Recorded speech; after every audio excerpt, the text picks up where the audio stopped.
दोस्तों, अगर मैं आपसे कहूं कि दुनिया एक बार फिर तीसरे विश्व युद्ध के बेहद करीब खड़ी है, तो क्या आप यकीन करेंगे? मिडिल ईस्ट, जहां एक छोटी सी चिंगारी पूरी दुनिया को आग में झोंक सकती है। आज हम बात करेंगे अमेरिका और ईरान की, दो ऐसे देशों की जिनकी दुश्मनी सालों पुरानी है, लेकिन आज हालात पहले से कहीं ज्यादा खतरनाक हैं। आखिर क्यों अमेरिका और ईरान आमने सामने हैं? क्या वाकई जंग होने वाली है? और अगर हुई तो इसका असर भारत और पूरी दुनिया पर क्या पड़ेगा? आज की ये वीडियो अंत तक जरूर देखना, क्योंकि आखिरी सच आपको हैरान कर देगा। दुश्मनी की शुरुआत। अमेरिका और ईरान की दुश्मनी आज की नहीं है। साल था 1969, जब ईरान में एक बहुत बड़ी क्रांति हुई, जिसे कहा जाता है इस्लामिक रेवोल्यूशन। इससे पहले ईरान में अमेरिका समर्थित सरकार थी, लेकिन क्रांति के बाद ईरान में आई एक नई सरकार, जो अमेरिका को अपना सबसे बड़ा दुश्मन मानती थी। यहीं से शुरू हुई एक ऐसी दुश्मनी जो आज तक खत्म नहीं हुई। इसके बाद अमेरिकी एम्बेसी पर हमला, डिप्लोमेट्स को बंधक बनाना और फिर सालों तक इकोनॉमिक सैंक्शंस। धीरे धीरे दोनों देशों के बीच नफरत गहरी होती चली गई। न्यूक्लियर प्रोग्राम, असली आग। लेकिन असली टकराव शुरू हुआ ईरान के न्यूक्लियर प्रोग्राम से। अमेरिका का कहना है कि ईरान गुप्त रूप से न्यूक्लियर बम बनाने की कोशिश कर रहा है। ईरान कहता है, हम सिर्फ बिजली और मेडिकल के लिए न्यूक्लियर एनर्जी चाहते हैं। साल 2015 में एक बड़ा समझौता हुआ, JCPOA न्यूक्लियर डील। लेकिन 2018 में अमेरिका ने इस डील से बाहर निकलकर फिर से ईरान पर सख्त पाबंदियां लगा दी। यहीं से हालात फिर से बिगड़ने लगे। हाल की घटनाएं। अब आते हैं आज की सबसे बड़ी वजह पर। हाल के महीनों में मिडिल ईस्ट में अमेरिकी ठिकानों पर लगातार हमले हुए। अमेरिका का आरोप है, इन हमलों के पीछे ईरान समर्थित मिलिशिया हैं। जवाब में अमेरिका ने ईरान के ठिकानों पर एयर स्ट्राइक्स किए।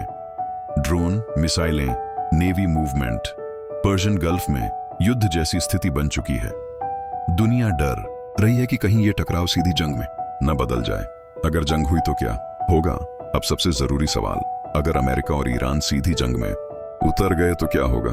तेल की कीमतें आसमान छू लेंगी, ग्लोबल इकोनॉमी हिल जाएगी, मिडिल ईस्ट पूरी तरह अस्थिर हो जाएगा।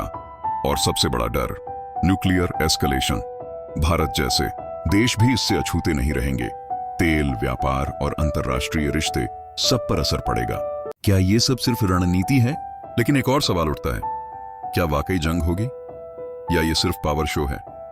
कई एक्सपर्ट्स मानते हैं कि दोनों देश सीधी जंग से बचना चाहते हैं, लेकिन गलती से भी एक गलत कदम पूरी दुनिया को युद्ध में झोंक सकता है। यही वजह है कि हालात इतने खतरनाक लग रहे हैं। पर्दे के पीछे की साजिशें। दोस्तों, अब जरा पर्दे के पीछे झांकते हैं। अमेरिका और ईरान की इस दुश्मनी में सिर्फ ये दो देश शामिल नहीं हैं। यहां एक पूरा शतरंज का खेल चल रहा है। एक तरफ अमेरिका है तो दूसरी तरफ ईरान के साथ खड़े हैं रूस और चीन। रूस, जो पहले से ही यूक्रेन युद्ध में उलझा है, अमेरिका को कमजोर देखना चाहता है। चीन, जो दुनिया की नई सुपर पावर बनना चाहता है, मिडिल ईस्ट में अपना दबदबा बढ़ा रहा है। यानी अगर अमेरिका और ईरान भिड़ते हैं तो ये लड़ाई दो देशों तक सीमित नहीं रहेगी। ये बन सकती है एक global power war. Israel angle, सबसे खतरनाक मोड़ अब कहानी में आता है। सबसे खतरनाक नाम, इजराइल। इजराइल, जो ईरान को अपना सबसे बड़ा दुश्मन मानता है। इजराइल साफ कह चुका है, अगर ईरान ने न्यूक्लियर बम बनाया तो वह पहले हमला करेगा। कई रिपोर्ट्स के मुताबिक इजराइल पहले ही ईरान के वैज्ञानिकों, न्यूक्लियर साइट्स और मिलिट्री बेस पर गुप्त हमले कर चुका है। अगर इजराइल कूद पड़ा तो अमेरिका पीछे नहीं हटेगा और यहीं से मिडिल ईस्ट पूरी तरह आग में जल सकता है। एक छोटी सी मिसाइल और इतिहास बदल सकता है। क्या तीसरा विश्व युद्ध संभव है? अब सबसे डरावना सवाल, क्या ये हालात तीसरे विश्व युद्ध में बदल सकते हैं? सच ये है दोस्तों, आज की दुनिया इतनी इंटरकनेक्टेड है कि एक देश की जंग सबकी जंग बन जाती है। अगर अमेरिका सीधे कूदा, ईरान ने जवाब दिया, इजराइल शामिल हुआ, रूस और चीन ने दखल दिया, तो फिर युद्ध को रोकना नामुमकिन हो सकता है। हालांकि अभी सब कुछ डिप्लोमेसी पर टिका है, लेकिन इतिहास गवाह है, युद्ध अक्सर तभी शुरू होते हैं जब कोई सोच भी नहीं रहा होता। और यही बात इस कहानी को सबसे ज्यादा डरावनी बनाती है। तो दोस्तों, अमेरिका और ईरान की ये कहानी सिर्फ दो देशों की नहीं है, ये कहानी है पूरी दुनिया की। अब सवाल आपसे है, क्या आपको लगता है कि ये टकराव युद्ध में बदलेगा या फिर आखिरी वक्त पर कोई समझौता हो जाएगा? नीचे कमेंट करके जरूर बताना। अगर आपको ऐसी रहस्यमयी, खतरनाक और सच्ची कहानियां पसंद हैं तो चैनल को सब्सक्राइब करना मत भूलना, क्योंकि अगली कहानी और भी ज्यादा डरावनी होगी।